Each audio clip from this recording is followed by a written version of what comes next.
With that being said, we have number 8 Ole Miss traveling to Norman, Oklahoma to take on the number 14 ranked Oklahoma Sooners in a marquee top 15 class that's going to have some major SEC implications.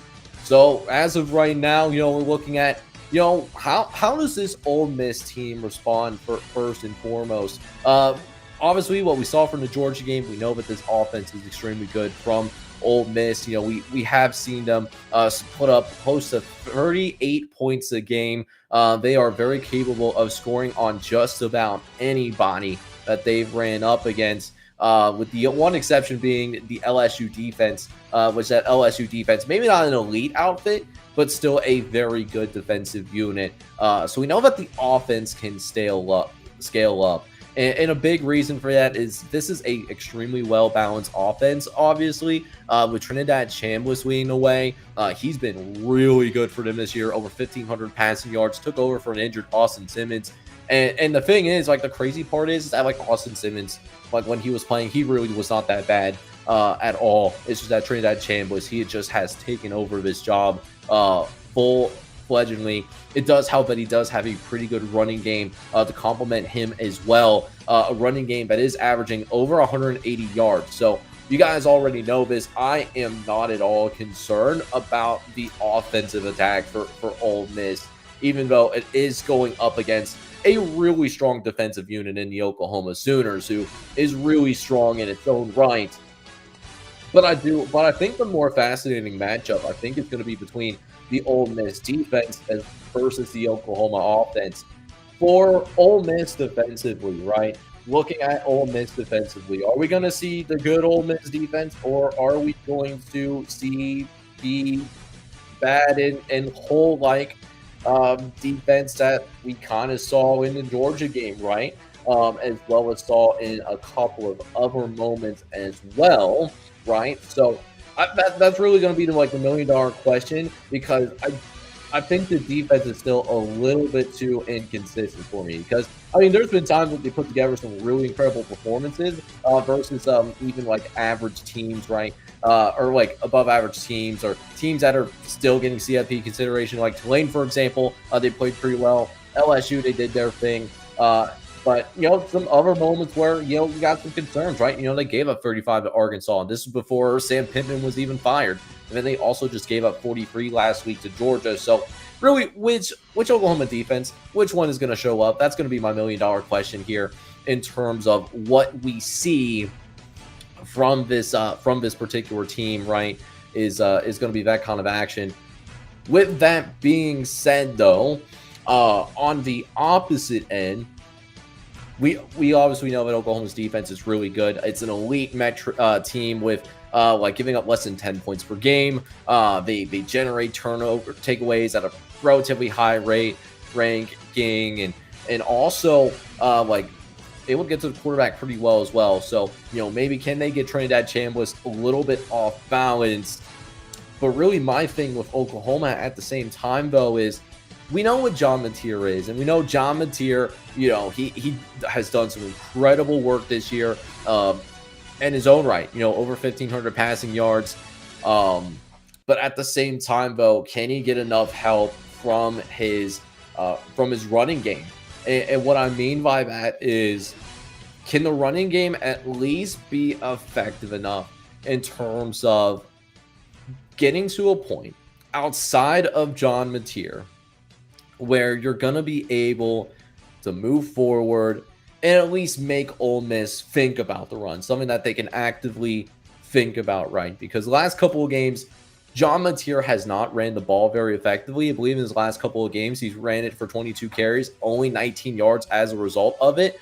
So John Mateer cannot always put the Superman cape on, even though, especially now that he's still technically recovering from his previous injuries, right? That's something to really watch out for. Really big, I think it's going to be what Josh Pate would call as a padlock stat, is 3.5. Can non-John Mateer ball carriers for Oklahoma average at least 3.5 yards per carry?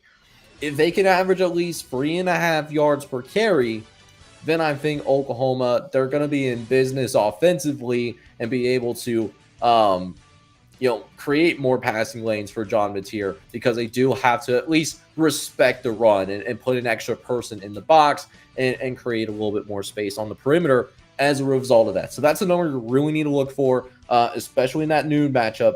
Can Oklahoma ball carriers get 3.5 yards per carry on the ground? If they can, and even if they do it comfortably, then I think Oklahoma's going to roll. If not, then it might be a tough day for Oklahoma to move the ball, and especially if that Ole Miss offense finds a way to get going, which maybe there is a possibility that this offense can in fact scale up, because we saw them scale up against Georgia.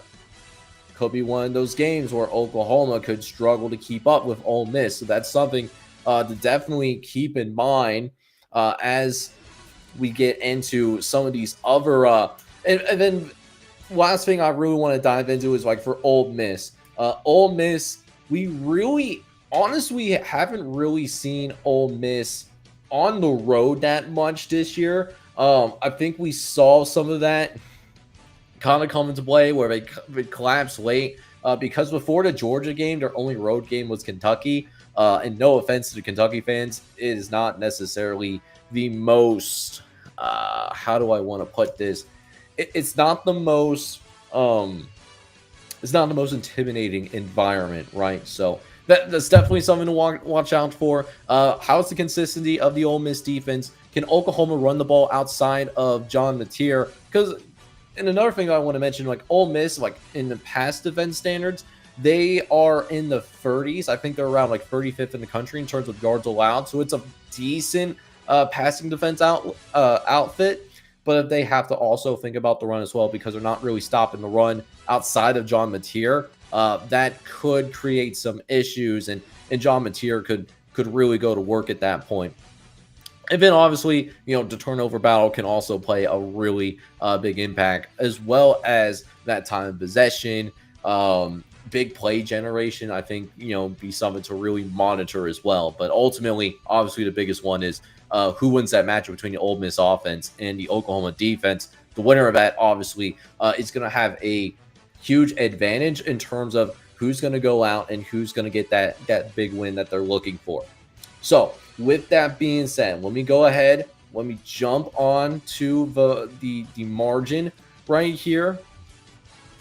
Let me just go ahead and move. I'm going to move my camera over to the left-hand side.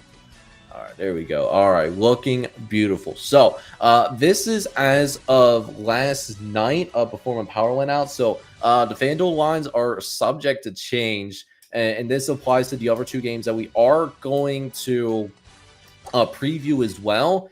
So right now, FanDuel and the internal power rating metrics that we have here on College Football Red Zone, right now, like they are locked in together. They are completely on the same page as of right now. FanDuel has Oklahoma as a 4.5-point favorite, and we just so happen to also have Oklahoma as a 4.5-point favorite. So I look at Oklahoma, and I think they've recovered nicely from the Red River shootout loss. And to be fair to Oklahoma, that was a game that Texas desperately needed to win, while Oklahoma would have liked to have won that game. And John Mateer wasn't fully healthy. I expect John Mateer to get closer to full health, and I think it will show a little bit more in this Oklahoma matchup. And I think at this time, particularly with this being at home, I trust the Oklahoma defense a little bit more from a consistency standpoint than the Ole Miss offense, because even Ole Miss offensively, they've had a rough patch or two as well, particularly that Washington State game. And listen, you could look at that Washington State game and really say to yourself, okay, this could have been a look-ahead spot. But I think there's more concerns with Ole Miss's offense than there is with the Oklahoma defense. So for that, and because of the fact that this game is also going to be at home, I am going to say that I think Ole Miss is going to score, right? It's not like Ole Miss is going to be shut down. One does not simply shut down the Ole Miss offense. I don't think that happens here. But I do think that it's contained enough that Oklahoma is going to be able to enforce its will defensively, at least dictate the tempo in that facet of the game. And then I expect John Mateer and company to be able to do just enough to come out on top as well. So I maybe won't go so far as to saying that Ole Miss doesn't cover. I think Ole Miss can cover. I think that's reasonable. Ole Miss is a very good team. They're both really good teams.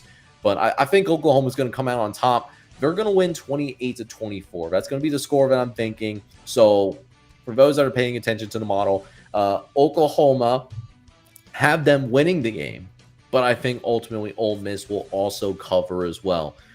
Two evenly matched teams, and it's going to apply to the other two matchups that we have moving forward. But I have a little bit more confidence in the what you would call. I have more confidence in Oklahoma than Ole Miss at this time.